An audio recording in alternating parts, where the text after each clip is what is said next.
I hope you learned something. Second, I hope you put it in practice. And do not pray for an easy life. As Scott Peckham said, life is difficult and life will remain difficult. I learned this from my father. Sometimes life is unfair, but God is always good. Do not forget that. Sometimes life is unfair, but God is always good. The Lord be with you. Bow your heads and pray for God's blessing.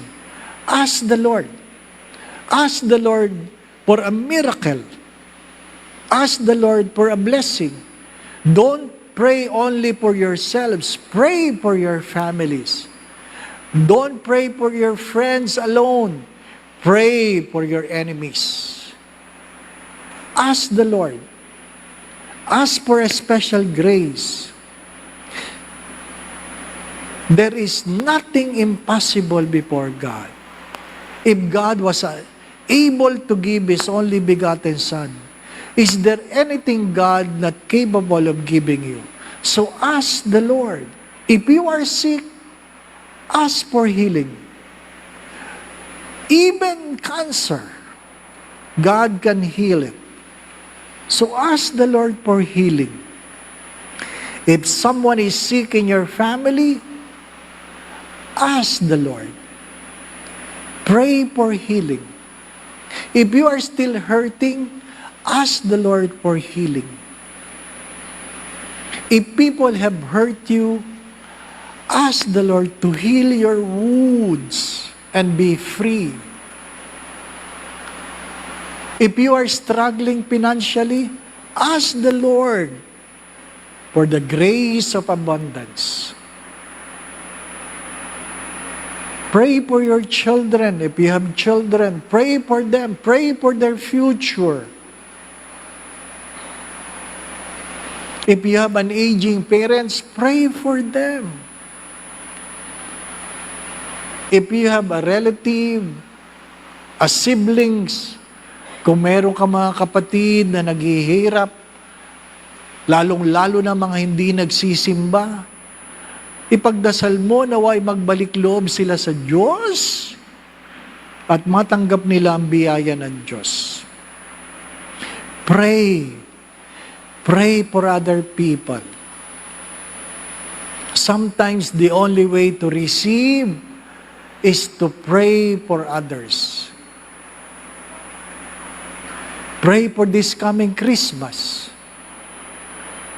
Pray for the coming New Year. Ask the Lord. Ask for what you want in the coming year. Ask for the grace to be able to work, to have the grace to be able to cooperate with the grace of God. Pray. Humingi ka. Huwag matakot humingi. Hindi bali ng humingi na hindi nakatanggap kaysa hindi nakatanggap dahil hindi naman humingi. Regardless how impossible, pray. Ask the Lord. Ama naming mapagmahal, idinudulog ko po ang iyong mga anak na narito. Gayon din ang mga kasama namin sa online. Kilala mo silang lahat, Panginoon. Hipuin mo po ang bawat isa. Huwag mo pong tingnan ang liit ng aming pananampalataya, kundi samahan mo kami. Panginoon, gabayan mo ang bawat isa. Alam mo ang mga pinagdadaanan ng lahat. Hindi lihim sa iyo ang kanilang mga pagtawa at pagluha, kainan at kalakasan, kabiguan at tagumpay.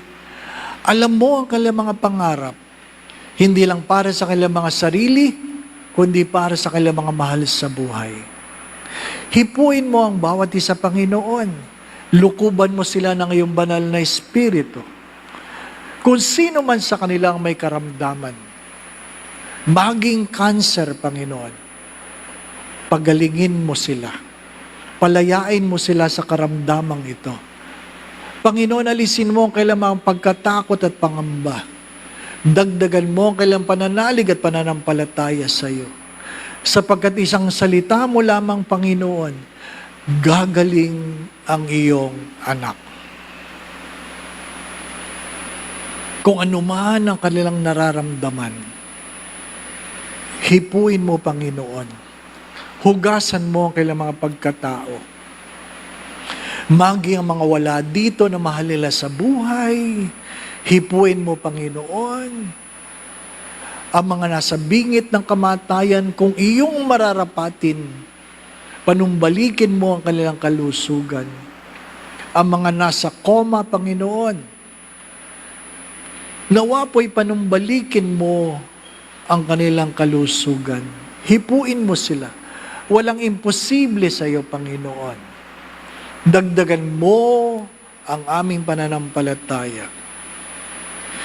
Nawa po, itong iyong mga anak ay palagi mong ingatan, ilayo mo sa lahat ng uri ng kapahamakan.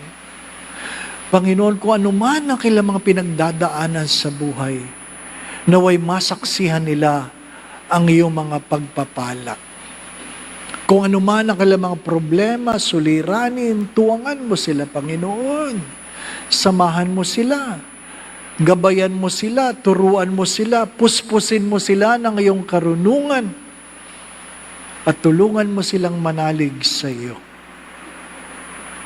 Nawa po ang mga pamilya nila saan man naroroon ay pagharian mo ng pagpapala, pagkakaisa, pagkakasundo-sundo.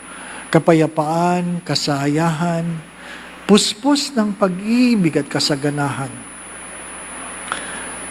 Sa mga mag-asawang merong alitan, Panginoon, panumbalikin mo ang kanilang relasyon. Kung ano man ang pagkakamali, pagkukulang, sama ng loob, pagkagalit, pagtatampo, paghihinala, dala ng pagkakamali ng sino man, naway merong pong pagpapatawad, merong paghingi ng tawad, pagtalikod sa pagkakamali, panibagong pagmamahal. Hilumin mo ang mga sugat na ito, Panginoon. Kung meron man akong hindi nabanggit, Panginoon, tunghayan mo po ang kanilang mga pagdulog. Pakinggan mo po ang kanilang mga pagdulog, Panginoon. Ang kanilang paghihikahos. Bigyan mo ng tenga ang kanilang mga panalangin. Ganuman kaliit ang kanilang mga pananampalataya, nawa po'y magmilagro ka sa buhay nila. Ang mga may birthday, pagpalain mo, Panginoon. Ang mga nagdiriwang ng anibersaryo ng kanilang kasal, pagpalain mo, Panginoon. Nawa po sa tulong at panalangin mga banal, lalong-lalo na ng mahal na Birhen, ang ina ng Guadalupe,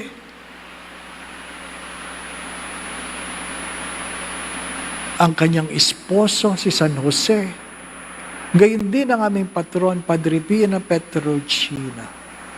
Pagpalain mo po lahat itong iyong mga anak, sa ngalan ng Ama at ng Anak at ng Espiritu Santo. Magandang gabi po sa inyong lahat.